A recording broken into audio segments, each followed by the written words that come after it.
So people just keep talking. What if your normal voice is a weird voice? What if your voice? See, that's the trick. Everybody's normal voice is a weird voice.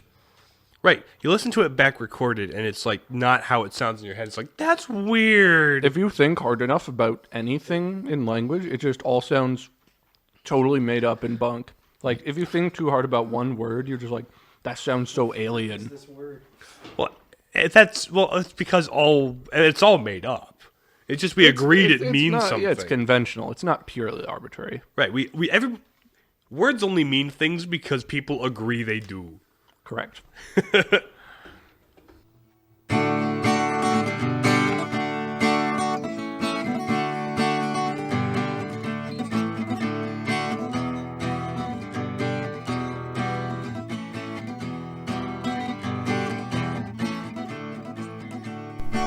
Check, check.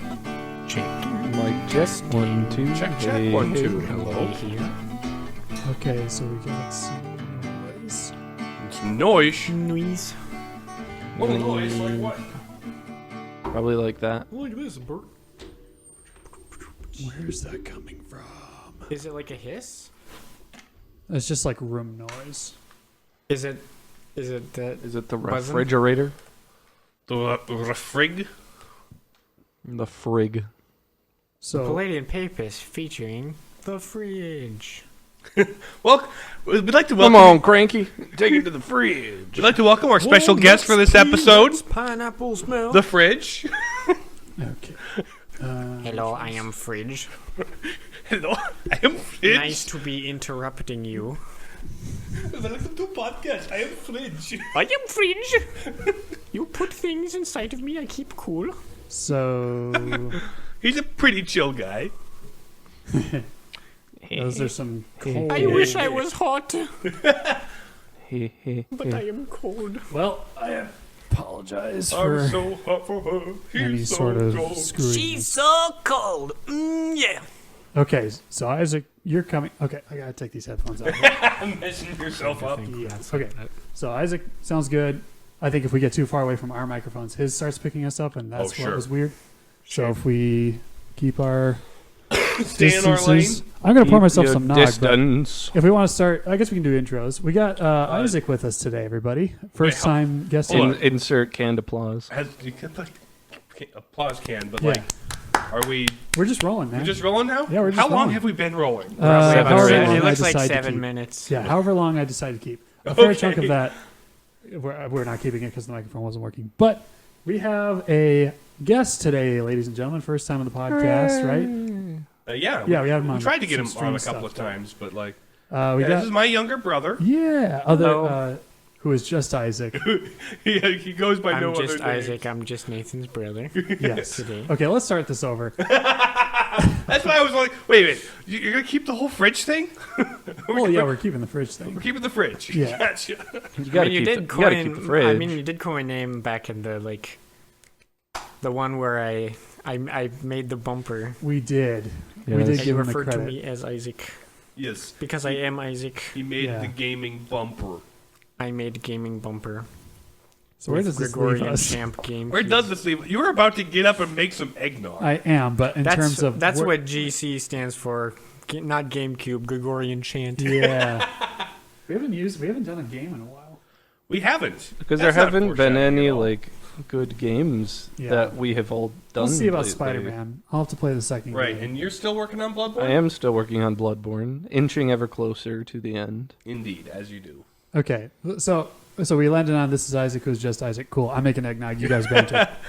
We gotta hold down the banter fort while While James James goes is gone. off. You know, this is an occasion on which we James might bring gone. back our golf commentary bit on things that James does. James is proceeding to the alcohol shelf to pull He's starting off with. entirely Oh. separately, if anybody must know. You look at He the was about reflection on to TV pour the screen. eggnog in first, but then I can't see. realized the error of his ways and proceeded to fill up a half a shot glass with butterscotch schnapps. The thing is, you're Now the he's only gone person. for the fireball, in which he's poured about half a shot Because without we- measuring too We much. have no rum or like brandy to put in eggnog. So That's we've what been I like to using put this. in my eggnog, rum or brandy. That is what is traditional. We just have to get Captain Applejack. I prefer rum, though. Brandy usually goes better with fruity I things. don't. Like I would peaches be and willing to cream. try it. I would, yeah, I'd try it. Anything once. Well, a lot of things once. That's right, you guys can't hear me very well. This is gonna sound fun for those of you who can't hear James Last right now. episode we did was screwy enough. This should seem like nothing. Well, this is on brand for us. I saw that in my Having feed. no cares Is that the about sa- what's is that the one actually with the sad going on. cream? Okay, I'm back. Hello. like How I was was never your gone. eggnog adventure? Your eggnog adventure. It's been a while since I've had a good nog. A couple weeks anyway. Because the over the holidays, my mom made some hot buttered rum. So that sort of took the place of the eggnog for creamy alcohol dish or drinks. And then your brother made some glog for my niece's birthday. That was fun. Not for her, but for. But She's yeah, got about 19 more years before it it's can like be a for her. Swedish spiced Spiced wine. with like or orange slices and cinnamon sticks in it and cloves. It was very good. Very Felt tasty. real nice on a sore Very throat, strong, which, but by the very way, I'm still tasty. recovering from. So Are you feeling apologies better, for though? cough. Oh, much better. That's good. That's good. Yeah, we had some nice soup for dinner. Yeah. And it has I mean, cured us of our... No. Yeah. What do you mean there's more soup? What do you mean? I mean there's more soup. Go to the next aisle. What There's still store more are you soup. in? Yeah. I'm at soup. Oh, this is the part where we say we're caught up on the podcast now, so we're Yeah. no longer in the screwy. We're not doing the Time Timeline warp. it has like timey-wimey settled. nonsense. We're back to week by week, I think maybe. Universe is no longer rupturing. We are back to normal. Right. Well, as normal as we were before Present the day universe rupturing 2025 is pretty cool. We told John we were done. We have to When be have done. we kept a promise to John on this podcast? thing. The amount of anime we do is single. No, that's some faith. My bad. Again, when have we kept a promise to John on this podcast? Yeah. So how was everybody's Christmas after the fact? Just to confirm. Actually, this is in the year of our Lord 2024, our first podcast of the year. New year, same old podcast. Yep. Yep. I think, Meet Yeah. the new cast, same as the old cast. except for the fact that we have a guest. Yeah. So welcome to our. Where have all the Am I in the podmen first gone? episode of And where are all the 2024? casts? So how's things for you, Isaac? I mean, obviously we've seen you a bunch over the holidays on the podcast, but how's life treating you these days? Hanging out with us for a couple days. These past few days have been really nice. I got to drive down to Fargo, visit Nathan. I like to do that every once in a while. Mm-hmm. My Christmas has been pretty nice. We had our Thanksgiving gathering, and then my sister and my brother-in-law got to come down from Chicago, and we did gift exchange on Thanksgiving. Yeah. Tilt your head up a little more toward the mic there, bud. There you go. Or get it toward There, do that there, guy. Oh yeah. I'm just gonna squeeze right better. past your Just- microphone just- there. Yeah, Speak Is clearly. it not coming through? No, it's just your spikes are a little shorter than mine. I'm like, you better. we work on Nathan's distance from the microphone as well, so this runs in the family yeah, apparently. Yeah. I might just push it a little bit closer. Yeah, that There you works. go. That'll do it. Yeah. Yeah. So two things we've already done to make John angry. We talked about producing the podcast, like we talked inside baseball about behind the scenes stuff. We haven't done anime yet. I suppose we could talk. We're not going You've to. done a couple I mean, anime. it's not on the schedule anyway. Yeah. But like the I mean, but it kind of is though. In a certain There's way. things we're waiting for, right. like the rest of my. No, I Hero. mean in terms of the topic today. Oh, my yeah. Well, gosh. it is adjacent to it. I Yeah. should say. I am looking forward to season 7. Season Yes. 6 was insane. Yeah. It quickly, like the more I It thought resolved a about lot it, the of more things it they just built up to. jettisoned to the top of my Favorite seasons of the show. the echelon of good seasons of My Hero. Yeah. For good longest stuff. time, it was a tie between 3 and 4. Go back to our Hero Tui episode, which is apparently our most popular on the podcast. Have you As ever- of the, have for you this ever- past year, anyway. Yeah. Have you ever made any like sequel, Uh, like topics, follow ups? We have not. because We have waited to. Well, we went into My Hero knowing we're gonna have to do another recap when the A couple seasons later. Yeah. So Um, that's the plan. We There have was a couple we've been holding off on until they finish because we could have done like the first half of Cobra Kai. Yeah. but then like we didn't. There's so the it's like, final oh, let's season finish coming it when out it's the We've final done season. Mandalorian already. Yeah. Yes. Yeah. first Was two that seasons. that wasn't since the And third the one, third which season, I don't is know if we out. need to talk about. No, not really. So yeah, there's been a few things where we just intentionally held off until they're finished, like we did for Attack on Titan, and then Cobra Kai final season's coming out in the near future, I think.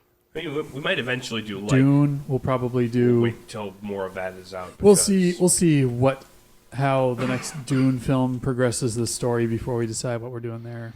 And as much as I liked Across the Spider-Verse, I feel like we it's need to got wait for a Beyond trilogy. the Spider-Verse to like conclude the trilogy in order Yeah. to talk about it again. Yeah, Which I feel means like- you haven't talked about the first one We yet. talked about Into the Spider-Verse before. Because it was Across kind of came out. self-contained Oh, we did. in a certain way. What did we call that? Be the best version of yourself. Yes. The Yes, Matthew and with a Kelly Matthew Kelly joke in the Yes, description. that's right. We somewhere. did do that. So we will be revisiting that. Every version When's of the third Spider-Man is a Vespersion. What are you talking Yeah. about? We didn't do Iron Giant. Did we do Iron we Giant? did Iron Giant. We did, I remember okay. that one. Yes, we did. That was the one with the I title. produced all of these episodes. I can't remember what we've done anymore because You wrote the descriptions for all of them. You I put the know. most work into them. You should have the best memory. These are like my children. I should know. No, I'm not that crazy. I mean, when you have 132 of them, what's a couple more, right? Do you ever listen to the podcast after you put them out? A Give couple. yourself Just to see how they watch time. sounded. I mean, yeah, I've never like sat and listened to an entire episode though. Although sometimes when I go back and listen to like our old ones, I'm like, I actually don't remember this conversation anymore. So it's fascinating to hear myself talk about. Listen to something. the early ones with our NPR sound. When we were recording on 3 separate laptops, like it sounds like we're across the room, and then James did the bass boosting too high, so it sounded like it'd probably rattle your It clipped car the apart. mic. Like when you try to listen. Some podcasts I listen to in my car do like the bass boost thing, and it just You gotta start somewhere. it just makes you feel like your brain's gonna rattle and fall out, like with the but yeah. Instead, we it's- just make a bumper that there's been ebbs and rendered weird flows. and starts giving people. We have progressed. Have the Sounds show. a lot better now. But yeah, once again, we are keeping the. There's only been one guest on this podcast who wasn't one of the 2 listeners, and that was Adam Carr, and his podcast sort of went off the radar like not long after that. Was that the You ever Toy hear Story from him? one? That Yeah, was. those are Yeah, the Toy Story one. Yeah, Okay. Atheist Cowboys and whatever the rest of that title was. Do you hear from him at all, Riley? Not too Because much. he was on that Europe trip with you. And He was Yeah. on the Ireland mission trip. All those, 7 years ago now. 2017, so 6.5 if you want to Oh, be yeah. really precise, but will be 7 this summer. That's wild. That's nutty. it's. I mean, We're pushing 10 years on high school graduation at this point. well, so- Nathan and I've known. Well, yeah, I've known these guys for 12 years. Yeah. Almost. This year would be 12 years, which is That's about as long as we've lived in Frazee. yeah. That's so yeah. Coming up on. I've been out of college longer than I was in college, so yeah, it's been good though. You got to document some milestones in the spoken word Mm-hmm. and the written bit in the description. Both forms of revelation. The podcast and the episode description. You don't have to believe in the episode description. Technically, the only You only owe a religious assent of intellect and will to the episode descriptions. We're sola But- de scriptura. But the podcasts themselves are magisterial. So. yes. And the development of doctrine is just sort of how we manage to sort of gradually produce the podcast better over time. So, Right. They had to start somewhere. yeah. Yep. Now back to work now. Been busy couple days back at work. It's funny because like the last few days before you go on Christmas vacation are dead. Not much going on. And then like literally first day back, here's like 10 things you need to think about. Like, okay, all right, we're doing that now. Okay. You go from lazy overeating state of mind to have to work all the time state of Yep. mind. Exactly. So it's but we're rolling. I just gotta friggin' fix my circadian rhythm so I can sleep at night. Got it. When I partied, well, I didn't party hard, but I stayed up late for the entirety of my 10-day vacation, every single night, I didn't go to bed earlier than midnight, often towards like 1 a.m, especially New Year's Eve, because that's kind of expected. But now I'm like, okay, I have to go to bed early so I can wake up early. And my body's like, nah. Early to bed, early to rise makes a man healthy, wealthy, and wise. Indeed. In the words of Ben Frank. This is why we do golf commentary about Nathan. He was too quick. Water. Yeah. I didn't let you do golf commentary or I'll grab my water. I'm the only true recipient of the golf commentary. I don't have to get As up is and right walk and away. I just. just reach over. The table's right here. That's a flex right there. Look at my within reach water bottle. See and weep, you plebes. How are we doing, guys? How was Christmas with Riley? You got to sing. For I got Mass. to sing at the Christmas Eve at the Newman Center. So we did a Gregorian Mass and had some trumpet, and yeah, it was lovely. Nice. It was weird going to midnight Mass in the rain. Yeah. It felt wrong. Not much we can do. We're hitting all the points in the podcast. We're making fun of John. We're talking about the weather. We're doing Banter for too long. We're doing... Just get it all in. yeah. If we were Taking doing all the tired boxes. on the nose fourth wall breaks, which we certainly aren't. John, if you're listening to this, and we know you are, If we're being derivative John. yet again and stealing other people's bits yet again. but yeah, no. Also, while we're at it, hi, Mom. Again, sorry we're not on Stitcher anymore. sorry, we're not on Stitcher. Sorry we're not on. Sorry We we're all got not. Spotify now. Sorry, it's no we're- big deal. Sorry. I'm sorry. I came across one other instance where people did sentence reduction. Oh, it was that pencil meme, where it was like words written on the side of the pencil as it gets sharper and sharper. It's just Oh, yeah. like reduced. That's the only other. It's like, Out in don't the do wild. drugs. And it's like, that just ends do with drugs. Yeah. Anyway, yeah, Christmas midnight mass was cool. It's the second year in a row at the parish. Nathan's family's parish. It's not my parents' parish as well. We went to midnight mass, and Father had the Novus Ordo in Latin. I will say, this year it definitely showed that the cantors were used to the mass and the chants and things, because last year was like the first time they ever did it. Now they have like a weekly noon mass where they do the Latin Novus Ordo. So Did you That's use the used- high altar? the high altar, yeah, they put wheels on the freestanding altar so they can just move it out of the way to use the high altar and stuff for mass. So it's pretty cool. Starting to get a little more used to it, even though it was like a year apart. But that was cool. And then I had all the family managed to get together for Christmas despite the ice on the highways. it was It was pretty pretty dicey. treacherous Yeah. there and back again. It's really foggy Days too. after Christmas. Yeah, I know it took Bryant like a long time, like twice as long as normal to get home, or something like that. Like So- I went back, home for the week after Christmas to work. Yep. Then that Saturday, I started driving back, and I was getting on the highway, and I was on the ramp, and I like drifted twice. And I'm like, I put some sandbags in your trunk. yeah. I've said it before, but if I ever skid off the road in a terrible winter accident, just know the last thing in my mind in this earthly life was Initial D. It is right and just. Our duty and our salvation always never listens to the initial D's. See, which one? Deja vu. I have been in this Probably place deja before. vu. Yeah. Gas isn't quite applicable in that because you're No. trying not to Unless there's a gas. fuel spill. Lack Anyway, of gas. Running lack in of the gas, lack 90s of gas. is Yeah. another candidate. Yes. But I don't know. Deja vu is much more sudden in its chorus pickup. So it's more. It hits you. It's like deja vu. And then there was the famous Ben's alarm clock on his Raspberry Pi, where the tone was, I think it was running in the 90s, mashed up with toccata and fugue. So the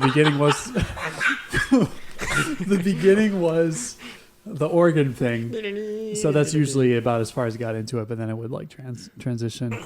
And there was one night, I told you guys this story before, but maybe not on the podcast. There was one night something went wrong with his computer, his Raspberry Pi. So it just started blasting it at 3 a.m, and it would not stop. And so Ben said he had a lot of fun tinkering with it and getting it to turn off. And I was just simply laying in bed exasperated, waiting for it all to end. I think I eventually ended up sleeping in spite of it. But yeah, that was a wild time. But Well, look, speaking Christmas of is come laying and in gone. bed exasperated, waiting for it all to end. If you're listening to the podcast this way, yes, we are finally getting to the topic. We're the Palladium Papists. I'm James. I'm Nathan. And I'm Riley. Special guest. I'm Isaac. Yeah. Yeah. So And we're doing Today we're doing a Gregarious Games for the Yes. first time in a while. for the first time in a while. It didn't even register to me that that's what we were doing when we were talking about, hey, we haven't used that bumper in a while. Anyway, we're using that bumper now, folks. We're talking about Phoenix Wright, the series.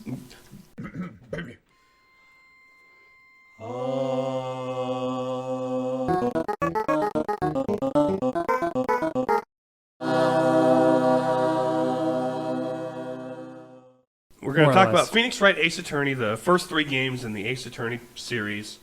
Isaac and I started playing these a couple years ago. We've been doing them online over Discord, doing stupid voices Has for it all really characters. been that long? Has it been that It long? kind of I was has. baiting you, yeah. I've known you for 10 years. But this is a murder mystery court drama visual novel adventure game series. Whether that means anything to you or not, you'll figure it out. Those were certainly words. They were certainly words. So, the story, I'll do the recap. Yep. Because my memory is terrible. Yeah, you can. Huh? I'll chime in. We every like once to in a keep these concise. What'd you say? Because my memory is terrible. Huh? Huh? Huh? I missed that. What? Did you say something else? What? So anyway, you play as main character Phoenix Wright, who's a rookie lawyer partnered at his first real lawyer job at Fay & Co. Law Offices under his senior partner Mia Fay. The game starts in the first chapter. It's a tutorial level against the pushover of a prosecutor. You are trying to establish the innocence of a good friend of yours, actually, named Larry Butts, who is kind of just an unlucky guy. He's so unlucky that, as a kid in He's born school, with that they had name a to start with. in school they had a saying: BUTZ. if something smells, it's usually the butts. So It's brutal. he's kind of just that unlucky, It's a good thing this guy's virtual. right? It's not real. Guys, He's who a could very live? bullyable person. Who could live under these circumstances Anyway, so in this But- economy? he's accused of killing his girlfriend at the time, but it was somebody else trying to frame him, and you prove that with the evidence in court. It's great. No ifs, ands, or buts. He was innocent.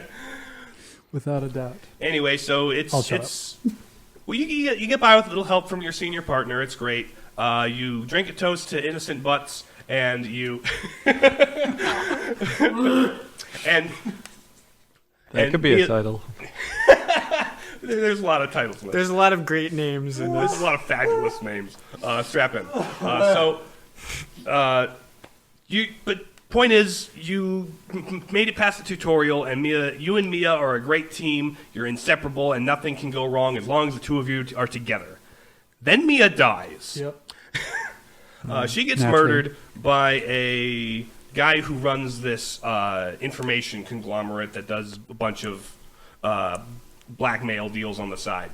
And she was, as a lawyer trying to get up in his business, and he's like, no, get out, bonk. But also, bad timing because her little sister, Maya Fay, had come in to visit Mia. And Phoenix walks in, and there she is over the body crying. And then the police come. It's like, hey, You must have killed her. you must have killed her. She wrote your name in blood. Well, you're coming down to the precinct, pal. And so, Double whammy. Getting accused and then losing a sister. yeah, pretty It's rough. sad. It is very sad. So you go down to the detention center. It's like, hey, do you want me to represent you? And she's like, no, you just graduated law school and won one case because you got lucky. Could you take this to a famous lawyer that my sister used to work This for? is like a med student doing a surgery on me for something incredibly, incredibly important. So you No. take her request to Mia's old employer, Marvin Grossberg, And he's like, nope, couldn't touch this case. I'm far too busy. He's like, what do you mean? You said you were not busy earlier today. So, nope, can't touch it. And the excuse he gives is that the prosecutor on the other end of this case is one Miles Edgeworth, who is a young prodigy who hasn't lost a case in his career up to this point. And you're like, well, that's a name that's familiar to Phoenix, not to you. Yep. So there's history. Flashback to something I already know, but so the audience knows what's going on. Not yet. The flashback happens later. What? So you do some investigating and discover that the killer we saw murder her in the opening of the case is one Red White of Blue Corp. He is the CEO of this information conglomerate, and he's the guy that killed Mia. He also has blackmail on her old boss, Marvin Grossberg, who was involved in a very sticky case 15 years ago. You have a name like Grossberg, you've probably done something unseemly. Indeed. But like 15 years ago, there was a case known only by the police file report name of DL6. It's just called by the case number. In which the police were so strapped for any evidence that they went to a spirit medium to talk to the dead victim. Which earlier it was established that Maya Fey is actually a spirit medium in training because that's a thing that the Fey family has. Even Mia used to be into that before she's like, no, I'm going to go be a lawyer because the Fey being the old-timey English word for magical sort of because you have like Morgan Le Fay Goings on. Yeah, like people who do the supernatural don't say stuff. anything, Isaac. Just Anyway. throwing it out there. So the person they get to do to contact the dead is one Misty Fey, Maya and Mia's mother. But after she told them who the killer was by contacting the spirit of the dead guy that was killed in this incident. Do they have a brother named Et too? Do they have a brother named Et too? No. Oh. That would be great, though. He's bracing for impact. You have plenty of Invaded by these pun names. I know they're fabulous. The name of the tutorial prosecutor is Winston Penn. Oh man. Anyway. So the point is, she got a guy got the police a lead, but he was proven innocent in court, and so her reputation tanked, and she disappeared. And because she disappeared because her reputation tanked because word got out that the police used a medium, which was top secret at the time. Probably not admissible in court. There's a lot of things that shouldn't be admissible in court in this series. They just punch it up for the drama, so shut up. Okay. It's a game. It's like, Okay, I'll get up off of your. this I'll get incontrovertible off your back about polygraph that. says you're lying. anyway. So, also the person that leaked the information to use the medium was Marvin Grossberg, so he's ashamed about that, and Red White's been holding that over his head his whole life. So anyway, you get to court, and Edgeworth's there all like, hello, Phoenix Wright, I'm going to beat you in court. And you're like, okay, I'm going to beat you. So you go through the whole rigmarole. I'm not going to tell you all the evidence pieces or whatever, but you eventually manage to prove it wasn't Maya, it was Red White, despite the fact that he has literally everybody in his pocket. He goes to jail. Maya is a free woman. She is now your assistant in the new Wright & Co. law offices because Mia left the business to you. Sweet. So, the next chapter is kind of unimportant. The games are called chapters, right, of the story? Each game has about 4 or 5 chapters. Gotcha. So this is still the first game. Gotcha. So the third chapter isn't as important. It introduces some ideas that come up later and are important. There's a children's action show. It's kind of like Power Rangers-y called the Steel Samurai. Nice. and the lead actor gets accused of killing his co-star, the villain of the show, which he didn't. It was all an accident. That was whatever. But the big thing is, also it's like Maya's favorite show ever.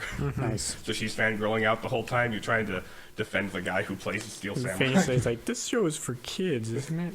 She's like, I'm a kid. I'm 17. It's fine. Close enough. And you're just old, and you don't know anything about TV nowadays. People playing the game sweat nervously. But the point is, like, at the end of the trial, while you're in court trying to,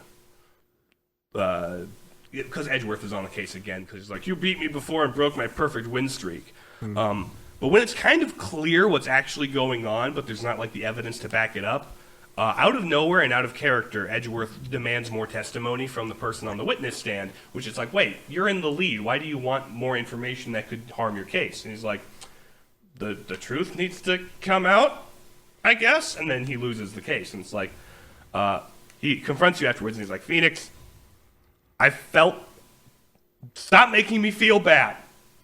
Stop it. Stop that. Stop it. Well, I'm the thing about Walmart.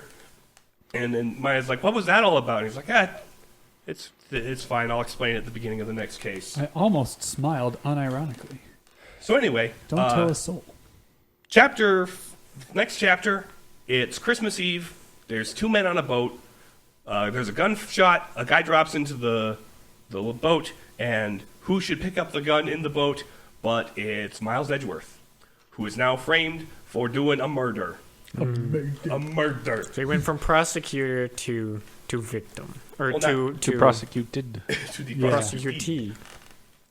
And Suspicious to suspect. Exactly. So now they hear about that, and Phoenix is like, oh, I gotta go see what's up with this guy. And he's like, Phoenix, why are you here? You should hate me. You don't want to represent me. He's like, well, what if I do want to represent you, huh? And he's like, well, what if you don't? Because the guy who's prosecuting me is the guy who taught me, who is bigger and meaner than I am, and also hasn't lost a case in his 40-year perfect win streak. The closest thing to, like, the worst his perfect record's been harmed is he had evidence thrown out in court exactly one time. It's lawyer Crease. This isn't important for later, by the way. This in no way is important for later. But 15 years ago, he had evidence thrown out by his dad, Gregory Edgeworth, who, by the way, was the person killed in the DL6 incident. Here's where we go into the tragic backstories. Oh. This is the chapter where we go into the tragic backstories. This is the flashback. Turns out Phoenix and Miles and Larry Butts were friends in middle school. One day, Phoenix was sick, and so he didn't show up to PE class, and they come back for PE class, and it's like, somebody stole my lunch money. And so since you're the only person that wasn't in class with the rest of us, it must have been you. And so, which Phoenix was not accused rightly. He was innocent of the crime. He was Phoenix wrongly accused. Phoenix wrongly accused. Phoenix not quite right. And so he felt very small and helpless, all alone, with a bunch of people saying he did it. But then one person speaks up and says, hey, does anybody have anything that can prove it was him? And the person that stood up was Baby Edgeworth, who's like, evidence is all that should be allowed here to prove him innocent or guilty. By the way, I want to be a defense attorney just like my dad. Middle schoolers think like this. Middle schoolers think like this. And then Larry Butts backs him up. It's like, yeah, everybody, think about how he feels. He feels awful because you're picking on him. And so that's Phoenix Wright origin story. He's like, I felt so small and helpless back then. Now I want to be that guy who stands up for the small and helpless. Yeah. And for you, and so why the change in tune for Miles? Well, not long after that, he transferred to another school because he was with his dad at work one day. His dad was doing a case against prosecutor Manfred von Karma, by the way. What? And he was the one that managed to question his methods and get some evidence thrown out, which angered him greatly. It's the closest he's ever gotten to losing a Why case. does a German have a last name that's Sanskrit? Don't question it. Okay. But it was after that case, Miles, Gregory, and a court bailiff were in an elevator going to the bottom floor when an earthquake hits the building. The power goes out, elevator's stuck, 3 men losing oxygen in a elevator. Voices get raised, people get delirious. A gunshot fires, and later when the rescuers come, Gregory's dead, and it was the bailiff scum that fired. So they figured, well, it's got to be him, but he was proven innocent by the defense attorney, which makes Miles be like, but it couldn't have been me, so it must have been him. Therefore, an innocent man or a guilty man got off as innocent because of some defense attorney, meaning I'm going to be a prosecutor. I'm going to hate crime with an abnormal passion, get everybody I can convicted of guilty. But now he's the recipient of that. So flash forward to 15 years to present day, and we choose to defend Miles, and we're up against Manfred von Karma, who's in control of the whole court, essentially. He's like the final boss of the first game. He kind of is. But through the investigations and through the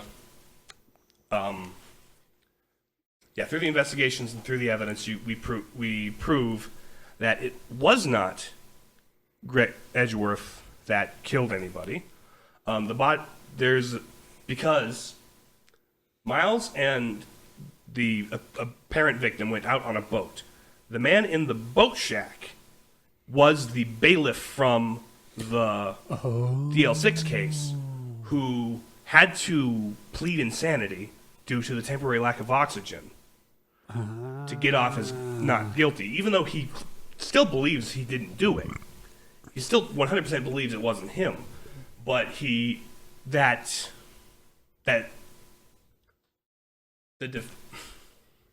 acquittal and the means that got the acquittal kind of ruined his life, because now he had to feign this mental illness he never actually had. To the point where he actually becomes insane? Kind of. But he one day receives a letter with perfect handwriting, with perfect details for how he could commit the perfect crime of framing Miles Edgeworth for... Pro tip, guys, write down your murder plans. Well, somebody else wrote down his murder plans. Right. But he executed on them. He got if you will. He killed the defense attorney that ruined his life. He got Miles accused of murder, but we sniff him out and say, boom. We prove him we prove that Miles is innocent of this and that this guy's guilty. But there's one more trick up Manfred's sleeve. Turns out the DL6 incident never really went solved. It's been an open case for like 15 years, but the statute of limitations is about to go up on it. And he's like, hey, Edgeworth here wants to give some new testimony about DL6 so we can finally close this. And Edgeworth's like, yeah, I've been haunted by a dream for the last 15 years that I don't remember if it's actually happened or whatever, but during the scuffle in the elevator, he picks up something to throw at the man attacking his father. It was a gun. It fires. So Edgeworth thinks he might have shot his dad on accident. And he might have been the killer in the case. But through some Hail Mary pass and some, like, leaps of logic rigmarole, Phoenix is like, wait a minute. The report here says that the case report from 15 years ago we have for no reason. We just happen to have this here. We just happen to have this here. Just in case. Anyway, they said the gun fired twice, but there was only one bullet recovered on the scene. So what if it went out of the room? And they're like, well, we checked outside of the room. There was no bullet out there. Well, what if it hit something that left the scene of the crime? Maybe it hit a person who left the scene of the crime. And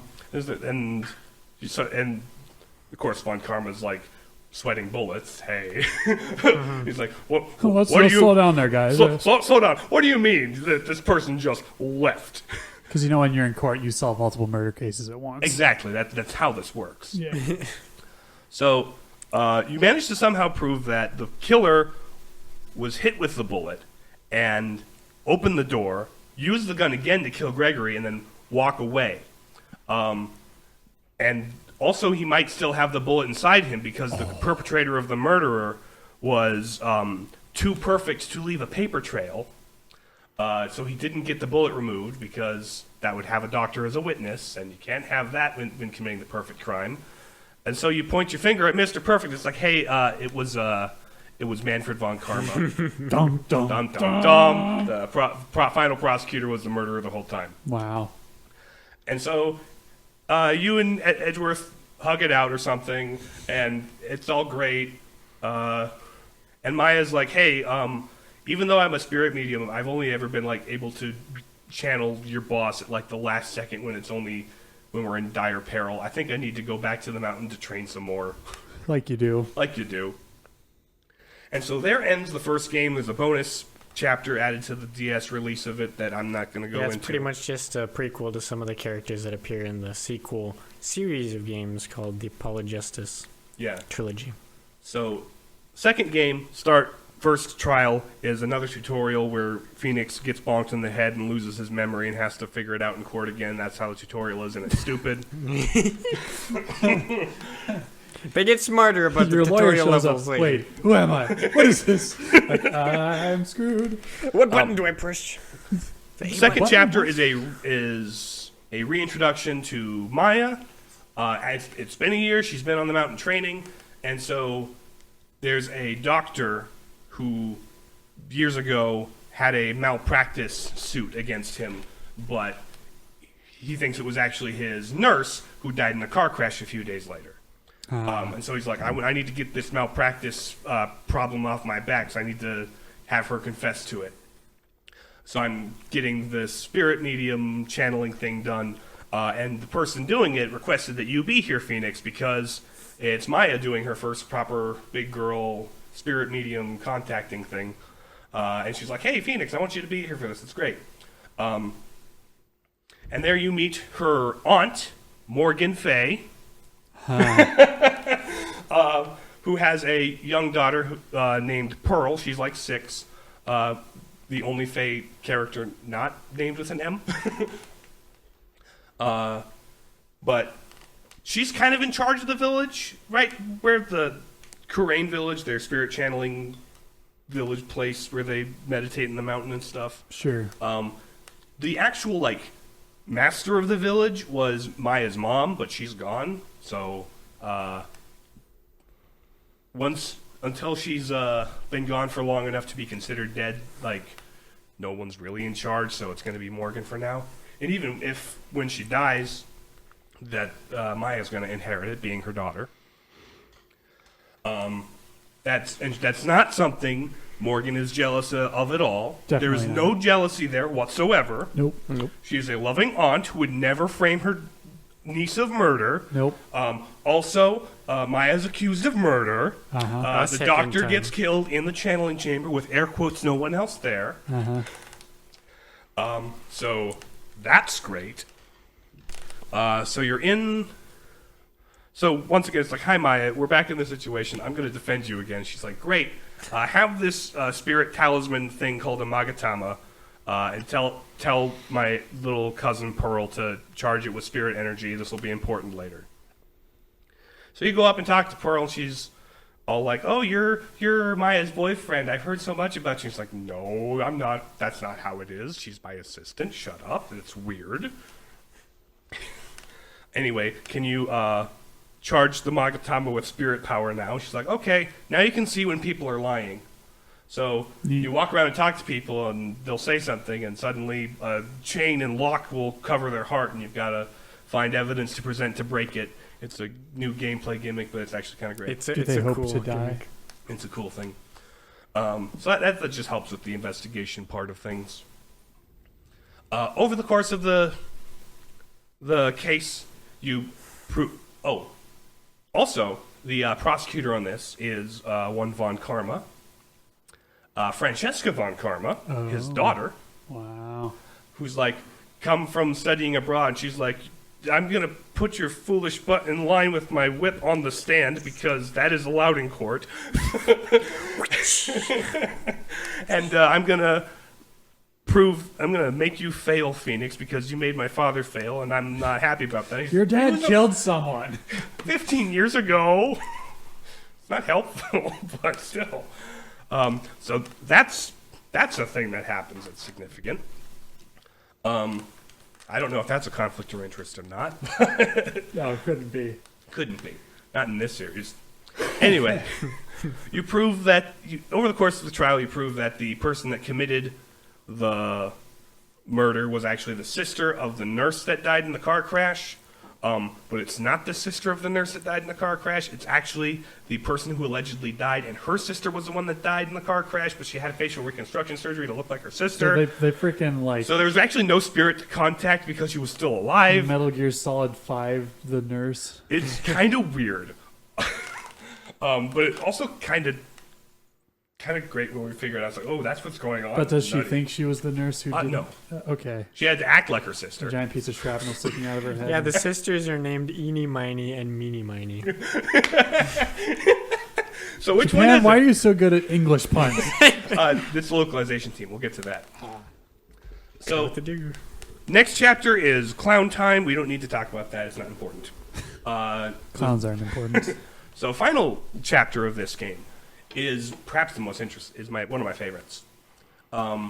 You're like invited to an award show for action kids shows by the guy from the Steel Samurai. Oh, yeah, Because he knows you and he knows that Maya likes the shows. You and did me a stuff. solid. Come on the Well, come to the red carpet. yeah. So at this award show,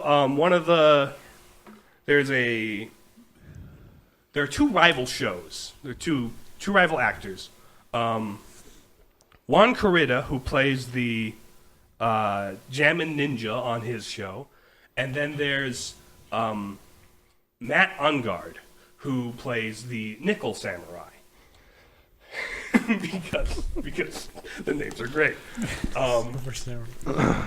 So they've been rivals their whole professional career. It's this whole thing. One of them couldn't make it as a poor man stealing. Anyway, You'll never guess who.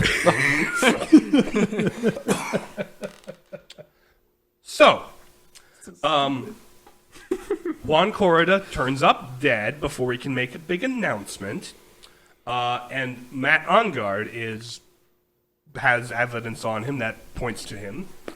Also, over the course of the awards show, you lose track of Maya.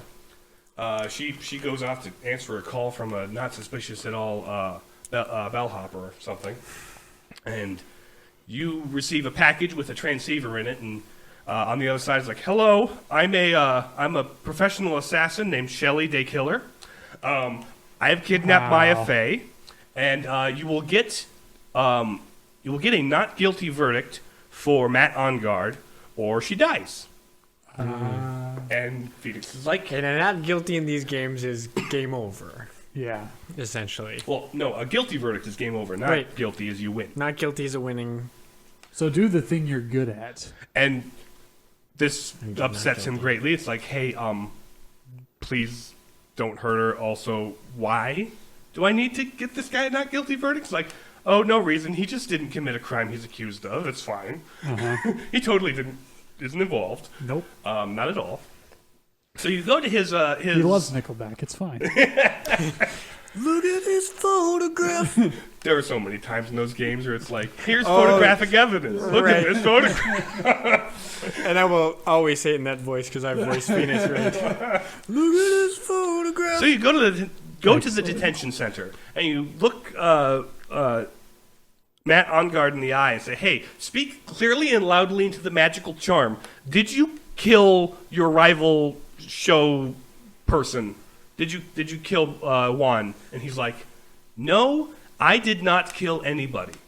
And no reaction from the magical doohickey. So let's go get this bag. So you investigate, and turns out there is another suspicious person on the scene. His manager, one Adrian Andrews. She may have planted evidence on him, so There, you take that and you run with it. And she seems to be buckling under the pressure. It's like, no, I didn't. It's not me. She's like crying on the stand, and it's not great. But also, this is all I can do to not get Maya killed, because I need a not guilty verdict today. But you don't get it. You get another day of investigation. It's like, oh, that's not good. Oh no! Oh no! So you get a call from the killer, and he's like, it's fine. I'll extend it one more day. Also, do it, though. Yep. So you do more investigating. And again, more weirdness around Adrian Andrews, but also some weirdness coming up about your client. And you're like, this... Who could have seen this coming? Also, Adrian Andrews happened to pick up a calling card that you didn't know was a calling card, which the prosecution sees and recognizes, and is like, oh, wait a minute. This is the card, the calling card of the professional assassin, Shelley Day Killer. How do you have this card? She's like, I don't know, I found it there. It's like, well, you're not supposed to remove evidence from the crime scene, let alone, well, you're also not supposed to plant evidence, even though she figures it must have been Matt. So that's a thing. But if an assassin was involved, that means he was hired, and, hey, Matt, you didn't hire Shelley the Killer, did you? And he's like, yeah, I did, and what of it? You're going to get me not guilty either way. Come on. Your little girlfriend is being kidnapped and threatened, and what can you do? So next day in court, turns out you got a little present from Day Killer. That present being that he shot Francisca von Karma in the shoulder, and she's laid up in the hospital. Wow. Meaning Edgeworth comes back as prosecutor for this one, and he's like, I've been away on a hiatus, and I know you kind of resent me for disappearing after the last game, but I did a lot of soul searching and a lot of thinking, and I've learned what it means to be a prosecutor now. So now it's your turn to decide. What's it mean to be a defense attorney? Do you go hard for the not guilty, even though it would implicate an innocent person? Or do you admit defeat and say, yeah, he's guilty, even though it means the loss of your perfect win record and the loss of Maya? Wow.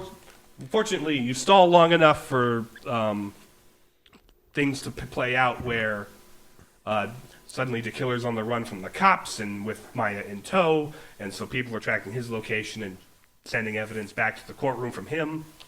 And also, it's very clear that Day Killer is a professional with standards, and there's a agreement of trust between him and his clients, and if that gets broken, well, that means they're not a client anymore, they're his next target.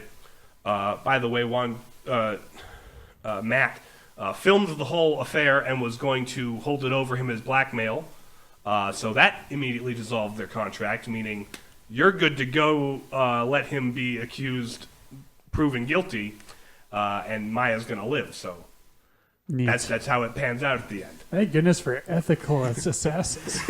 Right? Or, well, never mind. Who'd have thought?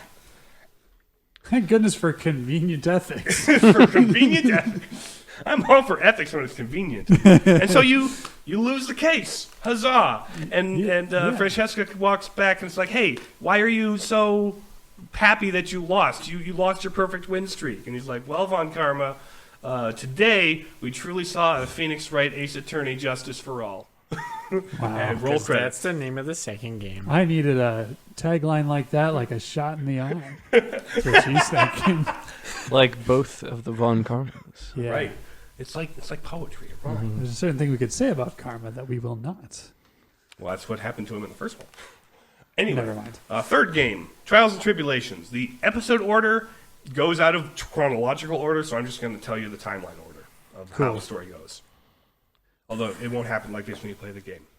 So, second to last case is actually flashback to Mia Fey's first case as a understudy of Marvin Grossberg. But she's currently working with her legal consultant is her senior partner, one Diego Armando, who's kind of sweet on her a little bit, maybe. He's real cool. He likes his coffee, and he's a chill guy. So the case before you is there's a death row inmate who escaped from prison and is now accused of also killing a police officer on like a bridge. And the witness on the stand is, well, it turns out it was the cop's sister. And over the course of the trial, you uncover that years before, the thing he was initially put in jail for was a kidnapping that was set up by Dahlia Hawthorne, the girl on the stand, her older sister Valerie, and this guy. It was a scheme to get her dad, who's a jeweler, to surrender a large jewel to this guy, Terry Falls, so that they could split the money.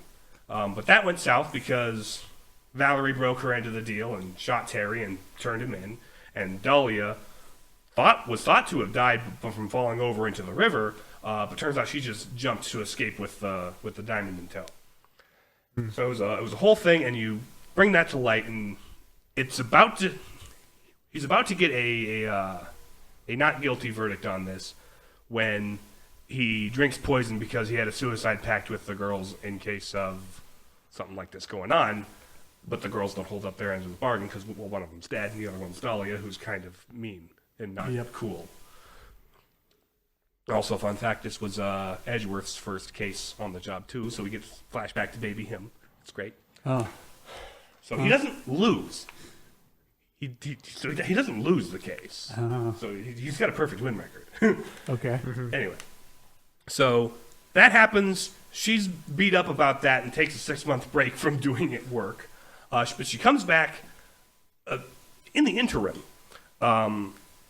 Diego Armando is like, "Hey, Dahlia, let's talk in the basement. Let's talk about what's going on. Let's get some information. I'm going to take a brief bathroom break. I'm going to come back. I'm going to drink from my coffee cup, and I'm also going to fall over having been poisoned." But nothing was found on her. There was no evidence on her that she committed it. It's like you would think there'd be like a bottle of poison or something on her person if she was the one that did it. So I don't know. So unless she offloaded it onto some sap in the library who was reading books and was stricken with her and thought that the bottle necklace he gave her was a sign of their eternal love. Okay. Anyway, 6 months after that, we have a Phoenix Wright, a young law student in college, on the stand. This is a prequel? This is the prequel stuff. Okay. We're still in prequel land. This is flashbacking. This is Mia's first case. The tutorial level, and that's the way they reintroduce it in that third level. Better than just having him lose memory. Exactly. Again. Very tastefully. So done. now, Mia is defending Phoenix, who is accused of killing another classmate who works in the medical department. And was the previous boyfriend of his current girlfriend, Dahlia Hawthorne, because they met in the library and hit it off. She gave him a bottle necklace as a token of their eternal love. It's great. Yeah. It's not great. No. Because also her previous boyfriend who worked in the medical lab had access to a lot of chemicals. And if she got the key from him to go into the lab, she'd have access to a lot of chemicals. Not that that's important. No. Anyway, it turns chemicals have never hurt anyone. Turns out Phoenix Wright was guilty and he was sentenced to death. Wait. What? No.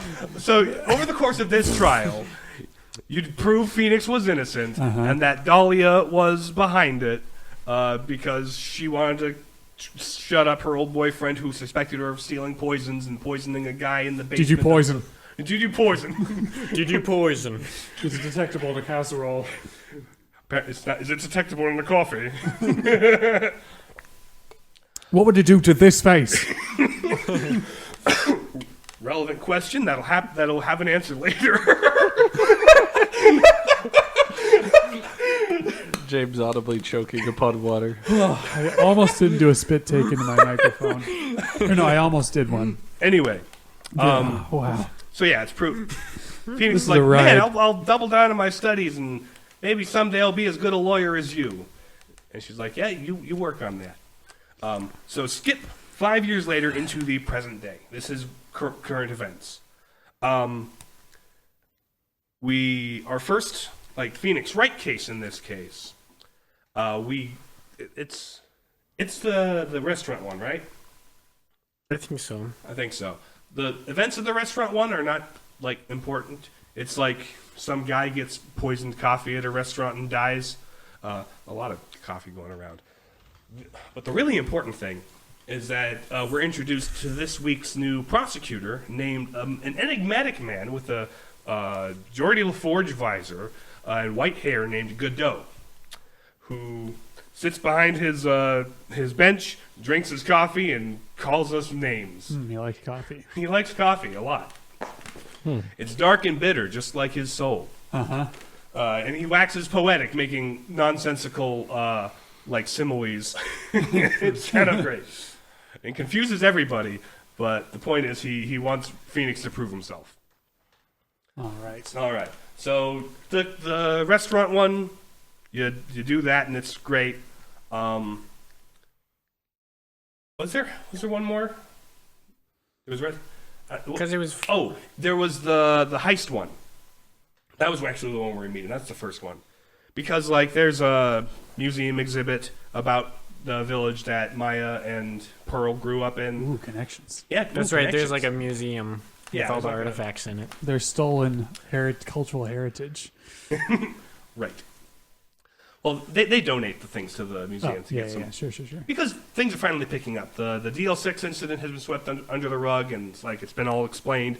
So now the reputation can actually get good, aside from the fact that one of the village elders was convicted of murder and is now on death row. So Yeah, well. that's also happens to be a 6-year-old girl's mom. So that's kind of a messy thing. Yeah. That's rough, buddy. So yeah, there's a really great case where a guy steals a sacred urn from there, and at the same time there was another murder being committed across town, and the whole plot is there's this one guy named Luke Atney who wanted to be convicted of I'm the not trying theft anymore. to be acquitted of. He wanted to be convicted of theft, or found guilty of theft, to escape a murder charge, to give him the perfect give him an alibi. alibi. Yeah, it's great. So, so yeah, we're just reintroduced to the whole Karain Village situation with this case. That's kind of all it's there for. Final case of this game is pretty great.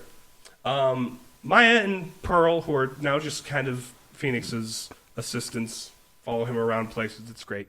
They're like, "Hey, Phoenix, I want to take a vacation to help strengthen my spiritual powers under the intense training on the mountaintops." And Phoenix is like, "Okay, but why do I have to go too?" It's like, because you're an adult and we need supervision. Also, Pearlie could use a babysitter. Pearl could use a babysitter. I wanted to watch Blade at the movie theater.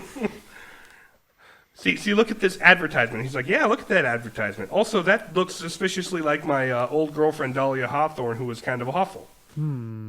I need to know more about this. He goes up to the mountain and meets the people at the shrine and the people keeping the shrine. One of them is named Sister Iris. And she has a shocking resemblance to Dahlia Hawthorne, aside from her hair, which is not red. Does she like the Goo Goo Dolls? So they take Maya to a chamber on the other side of a chasm with a long bridge that has never been seen in this game before, by the way. Okay. It isn't the one that Dahlia fell off of as a child. Never. It wasn't the one that her sister was killed on. Certainly not going to have a big reveal here. Certainly not. Anyway, so she's on the other side training. During the night, there's a big storm. Lightning strikes the bridge, meaning if it burns down, the people on the other side will be cut off from the the world, and it'll be hard to get back to them for a while. So in a panic to save Maya, Phoenix runs across to try and save her, and falls in the river and ends up in the hospital. And so he's out for the first day of exploration. The person on the case on the first day of investigation is actually Miles Edgeworth. So we get to play as him for a day. Because of course. You get to play as a couple of the characters. You do. There's a sequence in the second game where you play as Maya. Right, because she's locked in the closet and you get to get to be her. During the investigation, you discover that during the night, an older enigmatic woman who is apparently a children's author who came out of nowhere was killed by a sword of some kind. And the person who they think did it is Iris, because she was the only one on that side of the bit. That's the whole thing. There's evidence, and they present it. And that's how it goes. And there's no contact with anybody on the other side of the bridge. We can't get there yet. Also, Godot isn't showing up to work today, so they have to figure out who to call as a prosecutor. They call in Francesca von Karma. She comes back. She comes back for this case. It's kind of great. Larry Butts was there as a witness too, because it's got to all come full circle. The final episode, they bring a lot of the characters from across the series back together. Yeah, the whole gang's back together. So you establish a lot of just weirdness about the case, where it's like, well, why was the victim's body bruised like she fell 10 feet? Why was this here? What about the snow tracks? What about the tracks in the snow from the snowmobile? There's a whole lot of uncertainty going on, and really the answers have to lie on the other side of the chasm, because there is apparently a lot of people going back and forth from there that night. So who's over there? What's going on?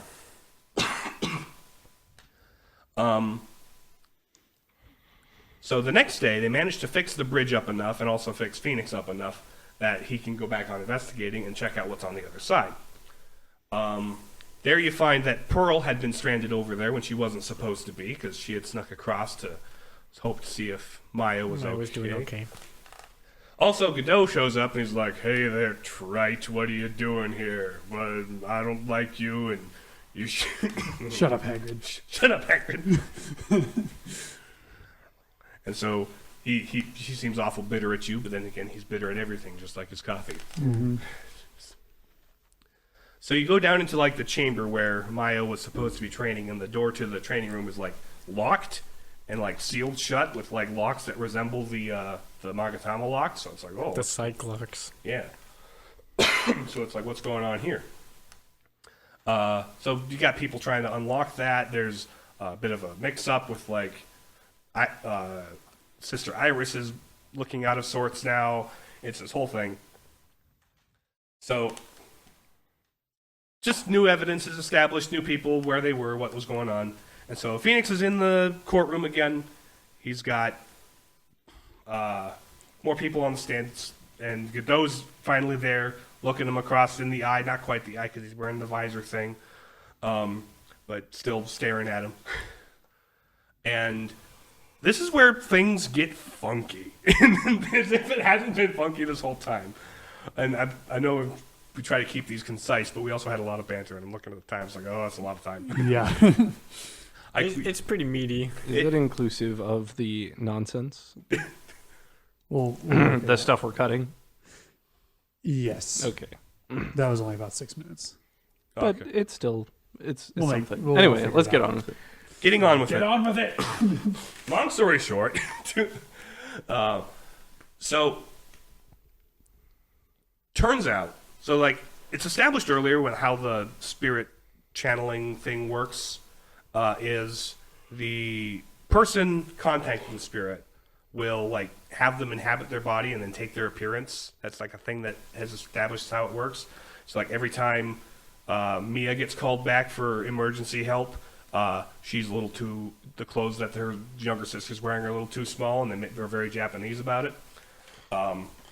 But so there were two irises on the mountain that day, But actually, there was one Iris and one person channeling the dead spirit of her sister Dahlia Hawthorne because she had just got executed for her crimes. So, because it turns out, yeah, Iris is Dahlia Hawthorne's twin sister. Oh no! What? Also, they're the firstborn twin daughters of Morgan Fay, whose husband left her after it turns out she wasn't the person who was going to inherit the village, taking the kids with him, leaving one at the temple and the other one with him. And so they're Pearl's older half sisters, so that's a thing.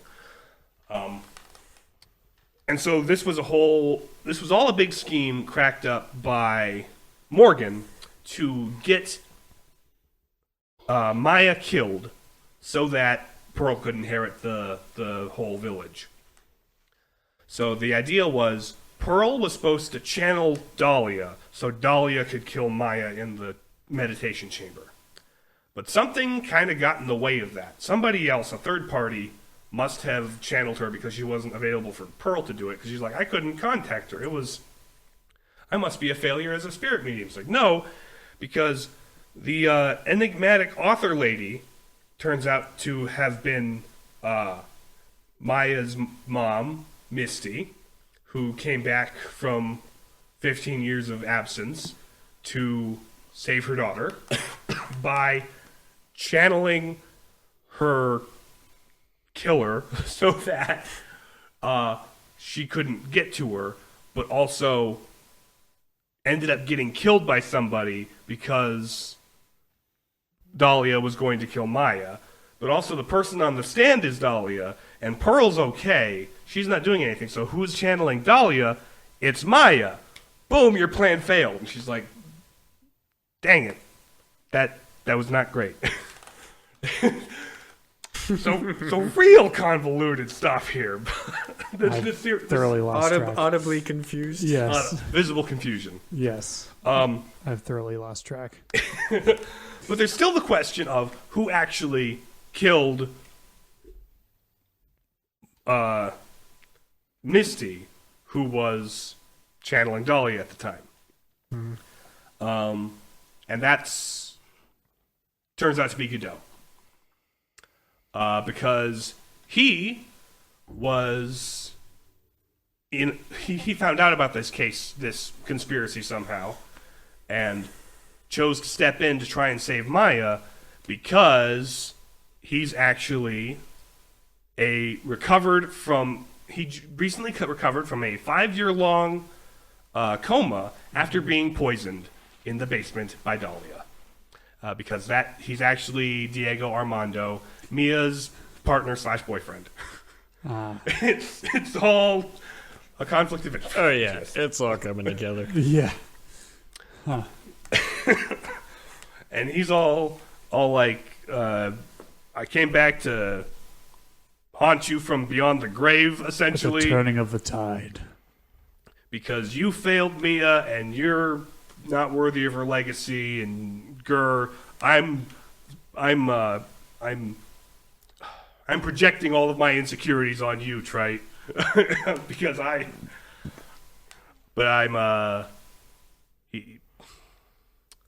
wish I'd written more of this down. I should have.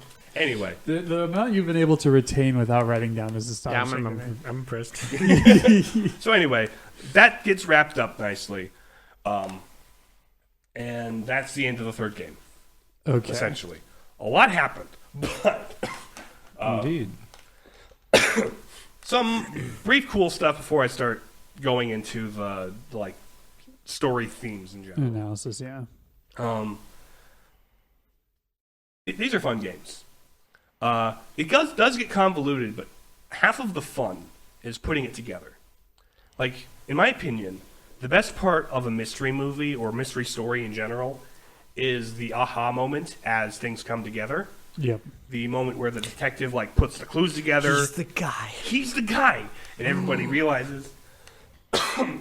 But in like a game format where the gameplay is entirely putting lines of dialogue to pieces of evidence and connecting them, the person coming up with the conclusions is always you. you as the player are the one who makes all the connections. Now, sometimes it works better than others. There's some dumb leaps of logic in there. But, like, when you, like, identify the contradiction and you present the evidence and there's a bit-crunched objection as the music cuts out and he slams the desk and says exactly what you were thinking, there's no feeling that's sweeter, man. That's satisfying. It's so satisfying. Because it's you. It came from within yourself. It's not, it's like you were the slice of. It's like you were the slice of bread that finally falls over. Right. It's not Sherlock Holmes explaining to Watson because everyone else is dumber than him. It's you who comes up with it. And the aha moment is just so cathartic. It's great. Yeah.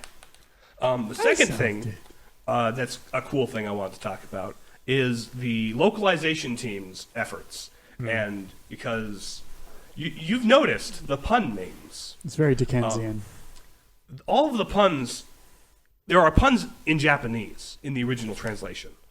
The original text has like all of these pun names that don't make sense in English. And this game came out in 2004 for the DS. Weeb culture isn't at where it's at now. So like you couldn't trust your audience to not that you can get trust the them joke. now. Well, you can trust them to like know where to just look. generally speaking. You can't trust them, but like in terms of understanding the joke or that there is a joke to be looked up elsewhere, right? Yep. So as an example, Phoenix Wright, they'll a smarmy prosecutor might put his hands on his hips and say, "Well, you're wrong again, Mr. Wright," in that kind of a way, as they'll play with his name like that. Right. Well, in Japanese, his name is it's not Ryunosuke. That's the prequel series. It's Ryuichi Naruhodo. Now, Naruhodo is a Japanese phrase meaning, "Oh, I see." So instead of "You're wrong, Mr. Wright," they might more literally say, "Don't you see, Mr. I see?" So like, and you go down the line, all of the puns exist in like every language it's been translated to, from Winston Payne being Prosecutor Ouchie in Japanese, Auchi, and Luke Atme, and the main detective on the scene is Dick Gumshoe. That's an old term. Those are old terms, but it's great. Anyway. Ebola. So, like, I am thoroughly impressed by the translation team and their efforts, especially since, like, humor is difficult to translate from one language to another. It's difficult to translate from one person to another in the same language.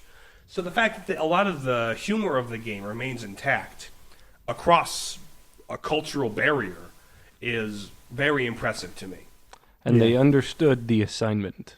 Indeed. They know, like, this is my my thing with translation and localization is when they do dynamic equivalence, it's great. When they do formal equivalence, it just feels clunky.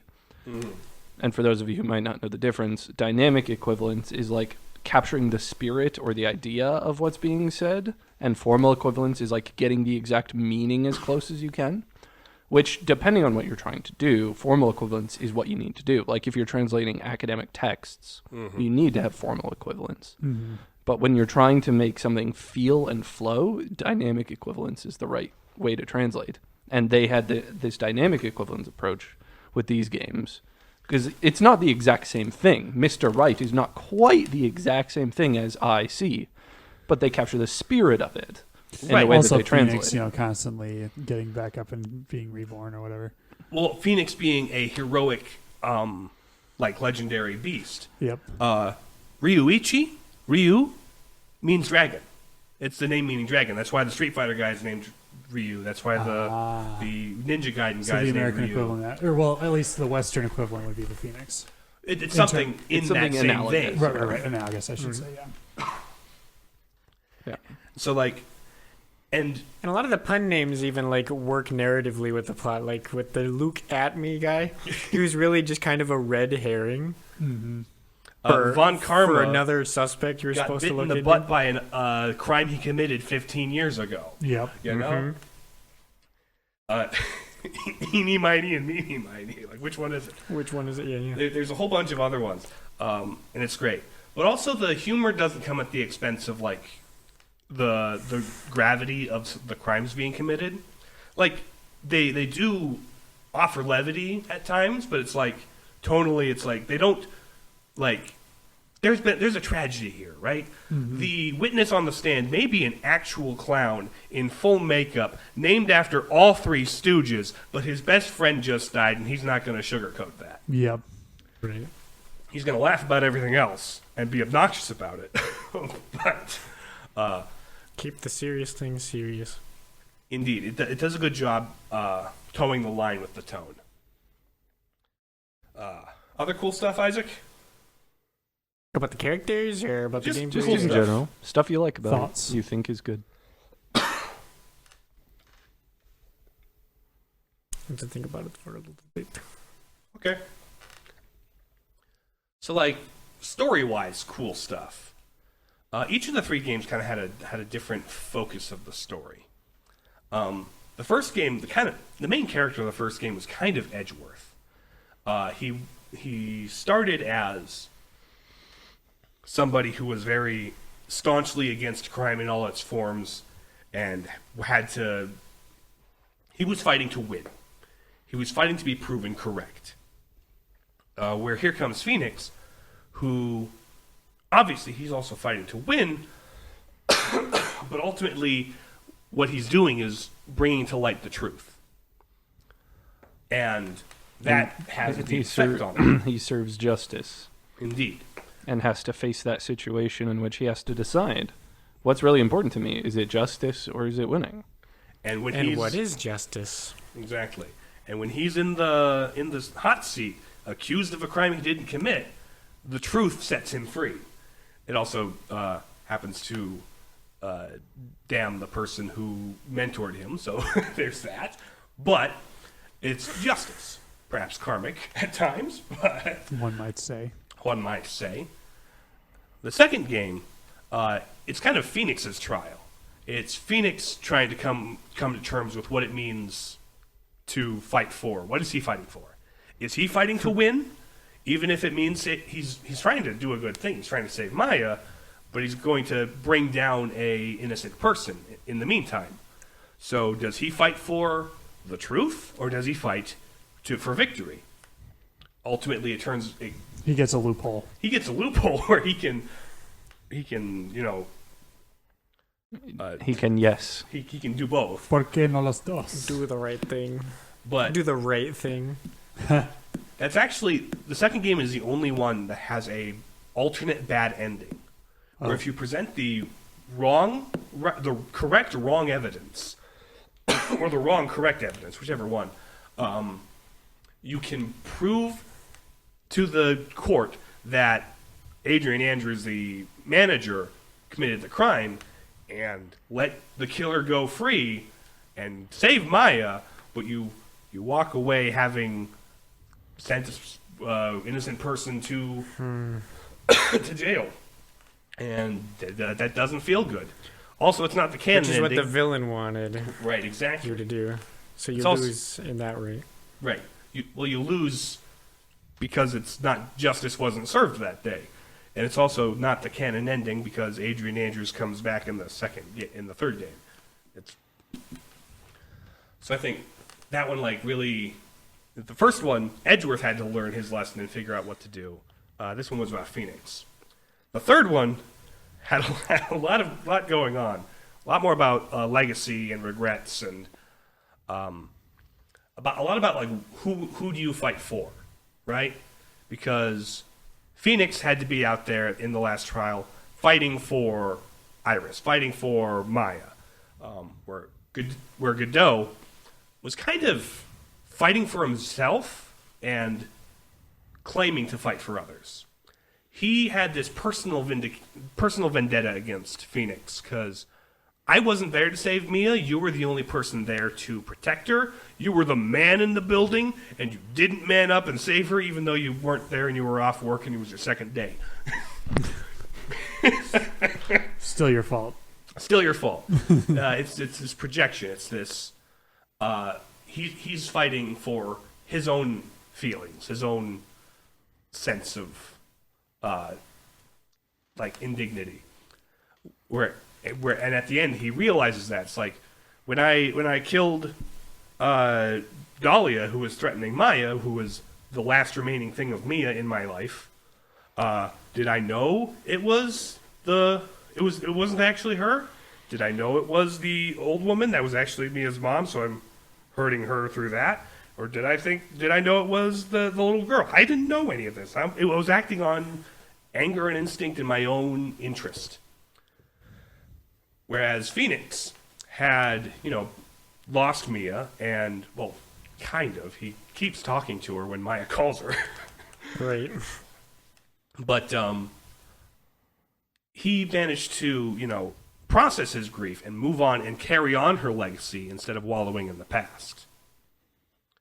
Whereas Godot was very stuck in the past, drinking his coffee and stewing and brewing. And when you brew for too long, it gets very bitter and doesn't taste very good. So those are just the general themes I picked apart from these. Yeah. I had a chance Anything to add, Isaac? Or did I pretty concisely say it? Yeah, you covered all three of the games. Yeah. Pretty Cool much. beans. Cool beans. Cool. I might have more to say during the Transcendentals. But Yeah. Probably. We should probably just get right into Get it. right into those. Let's get. We've talked about Truth. Truth's in Phoenix Wright. Truth is kind of the point. Yeah. Where Truth and justice. truth and justice. In the American way. And the truth will set you The free. air quotes In the red, white, and blue way. Yeah. Because they're totally not in Japan. What are you thinking? This is California. Uh-huh. We didn't change just a couple of names and call this California. No, this is No. Japan. No, it's totally. It's not Japan. There's what do you ancient. think? There's ancient. There's Spirit ancient, medium temples on mountains in California. Yeah, Yeah. Those happen because Yeah. Somewhere. because of some land law that was never passed in this timeline. It's great. Yep. But anyway, But yeah, truth is kind of there's a workable definition of truth that is self-evident. I, being the philosophy nerd that I am, would quibble with it. The commonly accepted truth, but we'll get into that. That's a topic for another time. Justice, I am more interested to talk about because it asks the question, what is justice? Mm-hmm. And, from our perspective, we would say that justice is to give to each what they are due. Justice isn't about necessarily equality, but like certain persons are more deserving of more. Mm-hmm. God is deserving of everything. We are to give him everything that we have because he has given all of it to us. Without him, we have nothing. We are nothing. We cannot exist. And so the question of justice enters into this series, like to give to each what they are owed. And there are certain things that are owed based on evils done, and there are certain things owed based on evils not done. Mm-hmm. And so I think from my cursory, exploration of it just within this, like it seems like they get at that, where it's not just about perfect equality. It's just like certain people are owed certain things, and they're trying to get at that. Quite. Because, and not all the people you defend are like good people, and they do things that they do get what they are owed for that after the fact. But the truth of the matter, and the facts of the matter, are that they aren't accused of the evils they committed. And you stop at nothing to prove the truth. The truth that proves, well, that's where it lands. It's like it's like the character in The deliverance Benoit of the Blanc innocents. in In Knives Out, Knives where it's Out, like yeah. I believe in the truth. I follow the arc of the truth, and where it lands, there is the answer. And there's this general theme where it's like, you constantly have to call out liars in the stand. Perjury isn't a thing in this universe. No. But, like, lies beget more lies beget more lies. Like, it's a tower of lies, and you pull out a couple on the bottom, and it's Playing lie falls apart. Jenga. Playing lie Jenga. Because, like, the natural state of things is the truth. It takes energy to keep a lie up. And so, like, if your foundation is built on lies, the truth will come for you one way or another. Provided there's someone who cares to seek it. Yes. For its own sake. Many an innocent person has suffered from the lies of the wicked. Yes. So that's like the core true themes of the series. Yeah. Core Truth is truth! Audibly pointing, Yes. Yes. referring to Audibly math. as math. referencing an audible meme. Audibly referencing a visual meme. Yes. And an audio-visual meme in the movie in The Incredibles. 2. Yeah. Goodness, what is good in the Phoenix Wright games? There are a lot of, like, really good characters. For one thing, Phoenix and Maya's relationship. After Mia's gone, after Mia dies, Phoenix basically adopts Maya as his little sister. They're a dynamic duo. And Sometimes to the extent that she can be a little bit like annoying. right, as little sisters can be. But like they care for But each they're other. good partners. It's like And then after Pearl's mom gets taken to jail for murder, Maya adopts her as a little sister, essentially, being a caretaker in her life. And so you got just this really good, like, familial relation between all of them as, like, this group. And then there's also Gumshoe. Dick Gumshoe is, like, best boy. I love that man. He's kind of an idiot, but he's the detective on the case every time for some reason. And he's like, yeah, we really didn't mention him during the recaps of he's the not episode, important but he's to the kind of like story. the MVP. Like all of the guys he knows are like his pals, and he knows Edgeworth, and he's like, well, Edgeworth's a good guy. You get I trust you. So make sure you get him out of the jam, all right? When he gets accused of being the guilty. because like he had worked with Edgeworth before. It's like they have to trust each other. The prosecutor has to trust the detective to get the right guy the first time, so that they can get proven not guilty. And so there's this. He owes it to him, but also he couldn't be the murderer. He's kind of one of those characters you encounter when you're on the scene of the crime, when you're on the crime scene looking for evidence. And he's just a peach. He's just a pleasant guy once you get through his. It's kind of funny First that he couple didn't cases. get mentioned during the recap because he's like one of the best characters. I agree. He's kind of a comedy relief, but he's a well-meaning and he's an earnest worker and he's doing the cop thing because he loves serving justice. He loves doing what's right, and he gets you out of so many jams. He's great. And then Edgeworth, like he comes around. And there's one where it's like you have to stall the trial long enough so he can get back with the evidence. Because he calls you and he's like, I got a last piece of evidence, just keep stalling. He's like, okay. And then he Don't comes ask in for a clutch in the recess. end. That would make sense. right. And then of course And there's a lot of squirrely stuff that goes on in the trial phase. That's how they keep it interesting. Indeed. And then of course there's Edgeworth's like arc where he comes to even be a partner to Phoenix, like working with him to solve the crime in the courtroom, where it's not about winning or losing, it's about finding the truth and distributing justice. You kind of get to see him like put himself in Wright's shoes. Mm-hmm.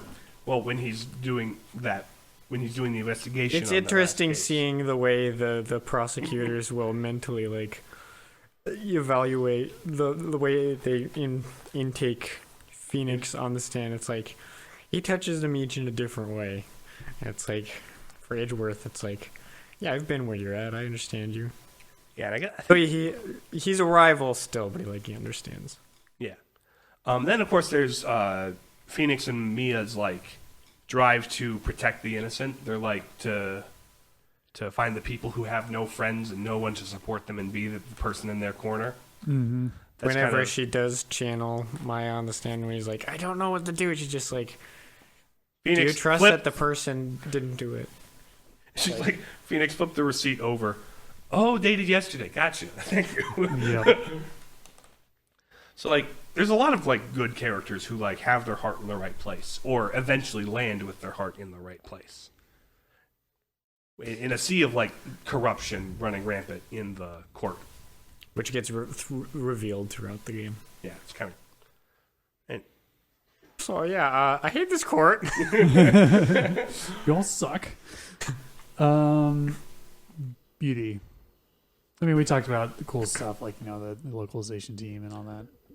also, this was originally a game on the Game Boy Advance, and so the animation was very limited. They only had like a couple of sprites per character. The music was very like limited, so they had only so much room on it.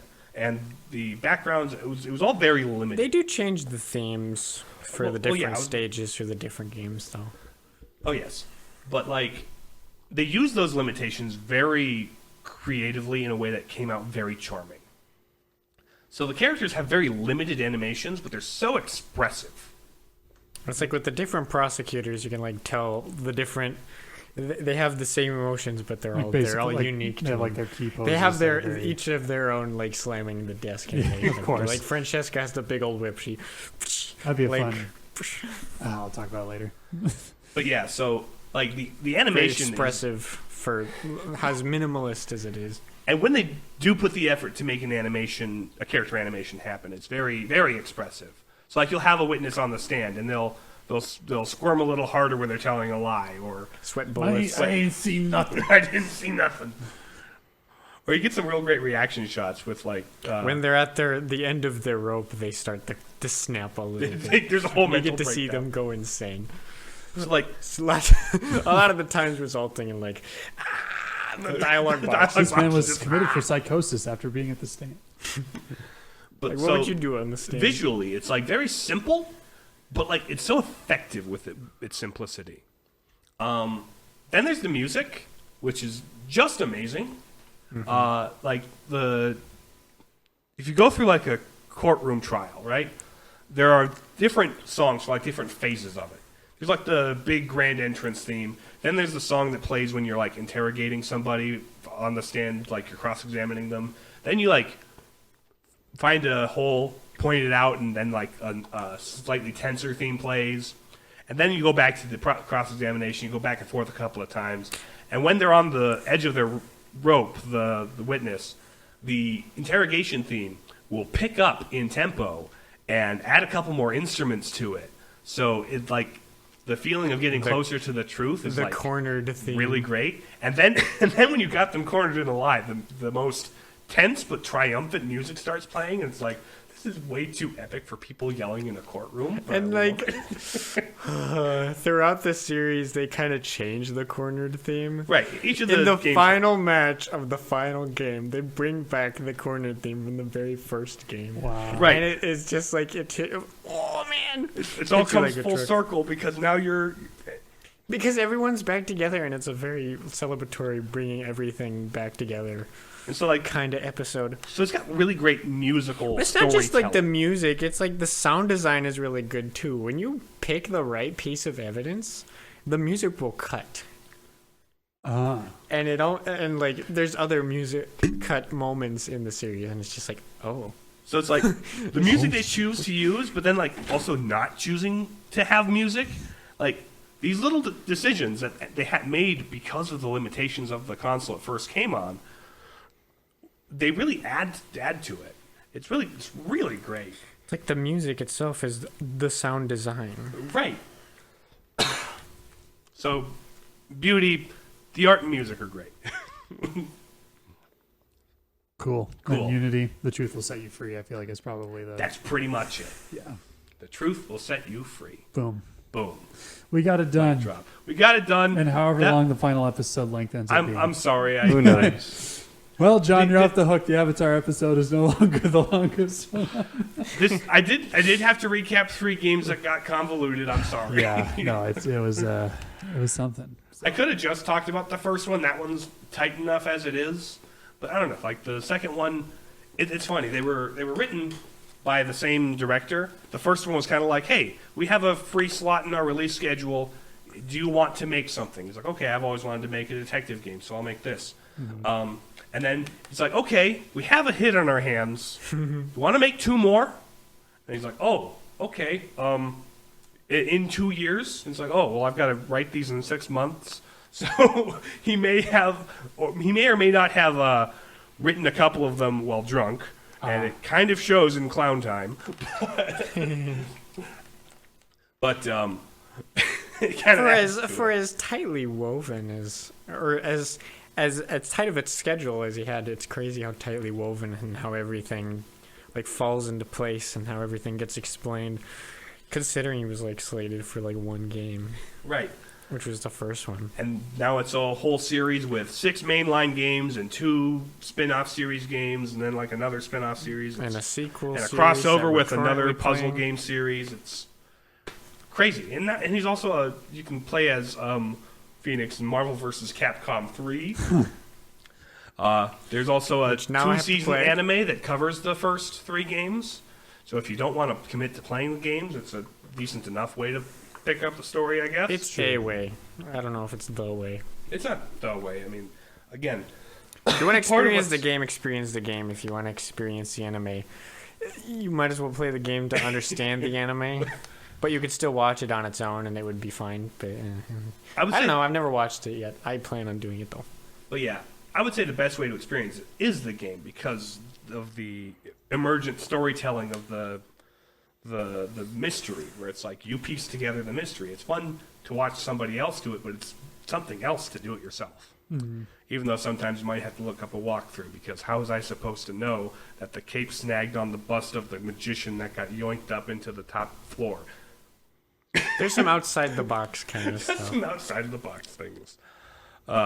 Anyway, and I tell you, we've been doing this like every Saturday afternoon. It's been going for quite a while. Yeah.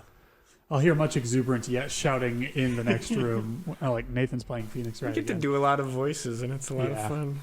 I like doing voices. Yeah. And, you know, it almost is like you like the characters a lot better by proxy because you get to voice them rather than like watch them talk at you. I guess before we wrap up, any final thoughts, Isaac? I mean, it'd be cool when we do the My Hero recap part 2. If you want to come back for that, that'd be fun. I'm certain I could chime in. Anything you want to plug, or are we gonna? You're just Isaac. Yeah. Today I'm just Isaac. Cool I'm beans. just Nathan's brother. Yep. So that's all I need to be on the Palladium Papers podcast. Yeah. Cool beans. Well, thanks for joining us, Isaac. And thank you guys for listening. Thanks for having me, honestly. Thanks for if you made it this far. Why? How are you still alive? No. Also, thanks. Yeah. Also, thank you for listening. We care about you. Yeah. Thank Love you. Yeah. Thank you for listening. So, Palladium Papers. You can find us on Apple Podcasts, Spotify. You can email us with questions, comments, concerns. You could listen to the raw audio files on archive.org if you really felt like if it. you really want to. And you could listen to them on Not Stitcher. Yep. You cannot do that. And then Don't. potentially see us on YouTube in the near future, question mark. We'll see. We've been teasing that for a long time. That might actually happen. But now we might actually have the wherewithal. So yeah. We do have YouTube. Stay tuned for however long it takes. We're making no promises. But Happy 2024. Happy 2024. We'll talk to you guys in the next episode. Bye. Bye. see ya.